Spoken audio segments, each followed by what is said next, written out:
Now let me address something, and let me address something right now so I can clear up any and all confusion for anyone.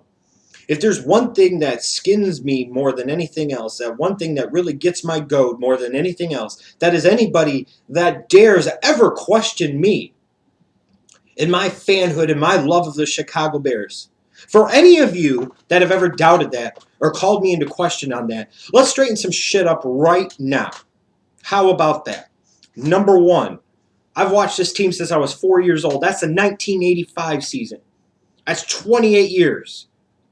Longer than many of you that give me those lame-ass comments have even been alive. Number two, I watched this team through thick and thin. I lived through the Wanstead years. I lived through the Duran years. I've lived through quarterbacks like Steve Stenstrom and Shane Matthews and Henry Burris and Chris Chandler and Jonathan Quinn and Craig Krenzel and Cordell Stewart and Cade fucking McNown and Rick Meyer and Dave Craig. Don't you dare try to question my love of this team. The Chicago Bears mean so much to me in my life that I arrange my work schedule around it. I refuse to work Sundays. Why? Not for religious reasons. Oh, well, technically religious reasons, yes, because that's football Sunday. That's when the Bears usually play. And if the Bears play on a Thursday night or a Monday night, you best believe somehow, some way, whether that's a schedule switch, asking for the day off, or I'm not working. I haven't missed a live Bears game in close to 20 years, and the last time I did was only because I was on a family vacation at freaky Disney World back in like 1996. It was one game, and I still watched it later that night. Even packed like a VCR to be able to tape the game so that way I could watch it still. I live for this team. I love this team. And that's why I get so pissed off and so frustrated when people like Chicago Bears fans, by and large, accept the mediocrity, make the excuses. I get sick and tired of this organization being content with not winning Super Bowls. Here's a little news flash. The first time the Bears went to the Super Bowl, the first time was when I was 4 years old, and they won it. The next time that they went to the Super Bowl was 21 years later in the 2006 season. I was 25. I do not want to be 46 years old in the 2027 season to wait until the next time the Bears can make the Super Bowl and, God forbid, actually win another championship. This once used to be an incredibly storied franchise, a model franchise. The first ever organization to hold training camps and daily practices and implement assistant coaches and so many other things. So yeah, I don't apologize for giving this organization shit because I know they can do better. I demand better and I expect better because for far too many years, I've had shit presented to me as it's good or great when it's been fucking terrible. I'm the same person that almost got his relay team back in my junior and senior years disqualified for throwing the baton after our opening 4x800 meter relay race because I would ask the starter afterwards because the Bears obviously were picking high. And I was at the track meet on that Saturday, each in 98 and 99 and 98, when I wanted them to take fucking Randy Moss. Because I knew this guy would be something. I knew he would be a Hall of Famer. They fucking took Curtis the Penis Enos. And in 99, when I wanted him to take somebody like a Champ Bailey or a Javon Curse or a Dante Culpepper, I find out that they fucking took Cade McNown. So you have to pardon me if I get a little pissed off at this team and this organization because they've earned that ability for me to get pissed off at them because they do a lot of dumb dick shit. And I'm tired of fellow Bears fans accepting the mediocrity. And that's what 2013 was. Yet another season of mediocrity where you got idiots and morons trying to sit there and justify it and make excuses. No, assholes! The division was there for the taking, and the Bears failed to do it yet again for the third straight year. They finished 8-8. 8-8. They fired Lovie Smith after a 10-6 season to turn around the next year and go 8-8 with a new guy. Oh, this offensive philosophy. What does it fucking matter? They lost 2 more games and still failed to make the playoffs. So what the hell was the difference?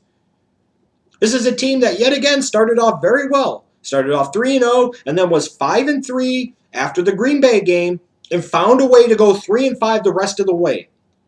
The third straight year of a late season collapse. I couldn't tell whether it was Lovie Smith or Mark Trestman coaching this team, period. I can sit there and rag on Trestman for some of his dumb dick decisions this year. In fact, I'm going to now. All the talk before the season was how Mark Trestman was this great freaking quarterback guru and skip and whoop-de-woo. And Jay Cutler was going to throw for 4,000 yards finally. He was going to sit there and make the Pro Bowl as a Chicago Bear finally. He was going to lead the Bears back to the playoffs. And guess what? None of that shit happened like I fucking told you it would. Jay Cutler plays to start off the season, has some nice performances where he actually comes through in the clutch, notably the Cincinnati and Minnesota games. But then he gets hurt, like Cutler always gets hurt. He had his games where he played poorly. New Orleans, the first Detroit game, first half of Washington before he got hurt. He was playing like shit anyways. McCown comes in, a 34-year-old journeyman who a couple of years ago was coaching high school football and played better than Jay Cutler, period. Put up better numbers, took better care of the ball because he's a better fit for Mark Trestman's freaking system. So, of course, after McCown beat Green Bay coming off of the bye, he had to rush Cutler right back in off the groin injury, lost the game to Detroit because of that decision. Then Cutler's out for several other weeks with a high ankle sprain. The team's doing fine but with McCown, but no, we just have to go back with Cutler, and here's what you got. A shaky performance against Cleveland, in particular in the first half. A 54-11 blowout loss to Philadelphia where the Bears' offense and defense combined just flat out did not show up.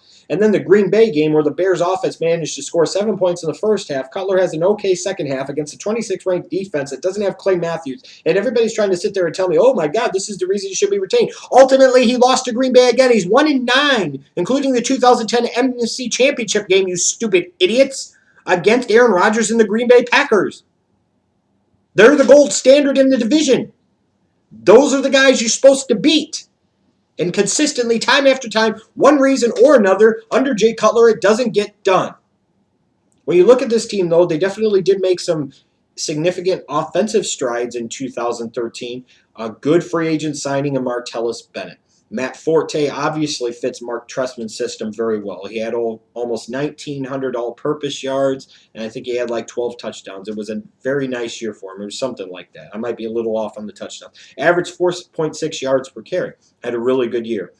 Not only was Martellus Bennett a really nice acquisition, they made some improvements on the offensive line, drafting Kyle Long in the first round. They should have still drafted Larry Warford in the second round instead, but hey, it is what it is. Long definitely was an upgrade over what they had there before. Jordan Mills was an upgrade at right tackle, their fifth-round pick. Jermon Bushrod was okay, but definitely not anything special. And Matt Slauson was a really good acquisition. I was wrong. I would much rather have Matt Slauson than Lance Louise, period. Because to me, Slauson played like a Pro Bowler this year. They improved significantly on that offensive line. Opened up better holes in the running game, hence Matt Forte's 4.6 yards per carry, and they pass protected much better. Hence why Jay Cutler and Josh McCown consistently had a lot more time, most games, to throw the football. And then when you go on the outside, you've got Brandon Marshall and you've got Alshon Jeffrey, two big physical weapons. Alshon Jeffrey, as fat, lazy, and out of shape as he was in 2012, he came back in 2013, and boy, oh boy, did he break out and have a monster year. He's the one really, really big-time draft pick that Phil Emery's had so far. Alshon played very well. Played better, I think, with Josh McCown in part because Josh McCown did a better job of spreading the ball around. But hey, all of you love Jay Cutler. Phil Emery has a crush on Jay Cutler. Mark Trestman has a crush on Jay Cutler. For whatever reason. And I really don't get it. Because when you look at the defensive side of the ball, you can sit there and make all the excuses about the injuries to people like Melton and Paya and Briggs and Tillman and DJ Williams and Skip and whoop-de-woo. But the bottom line is his defense was going to be bad this year. A lot of people mistakenly blame Mel Tucker. How are you going to blame Mel Tucker? He's running a scheme in 2013 that isn't his own, with players that aren't his own. What did you expect him to do? And this is where the Bears came to pay a steep price for the years of drafting very poorly, in particular on the defensive side of the football. Shea McClellan's a bust. Julius Peppers, their big, huge, massive free agent signing. It's always been fucking overrated. Played like shit this year. Has a huge cap number next year, so he's probably going to have to be released. Major Wright was largely ineffective, and when he did play, he would just get hurt and be right back out of the lineup. Conte started off the season okay, and then he got worse as the season went along. The Bears' defense was the worst against the run in the NFL. This is the worst Bears defense I've ever seen. They were terrible. 7+ games where they allowed 30 or more points. I don't care how many points you score. At some point in time, you got to be able to stop somebody. But, you go into this offseason now knowing that the Bears are going to have to rebuild this defense and knowing that it's not going to be done in one offseason. So, of course, knowing that they're going to need to invest a lot of draft picks into that side of the football, they're going to need to invest a lot of money into that side of the football. They tie up $54 million in guaranteed money over the next 3 years out of their salary cap into a mediocre quarterback in Jay Cutler, who has made one playoff appearance, has 0 4,000-yard passing seasons, has 0 seasons in the Pro Bowl. One season where he played all 16 games, and that was 2009. And you give him $54 million guaranteed. Now, they re-signed Matt Slauson for 4 years. That made sense. They re-signed Tim Jennings for 4 years. That made sense. But this is still a roster that's going to undergo a lot of upheaval in the offseason. Henry Milton's a free agent. Is he going to be brought back or not? Julius Peppers, you would have to imagine, would be cut. I don't even want to hear them entertain the thought of bringing him back at a smaller cap number. Why? He really didn't do anything anyways. Corey Wooten's a free agent who's just undergone hip labrum surgery. So it could take him 4 to 6 months to recover. Will he be back or not? And if he is, will he even be effective?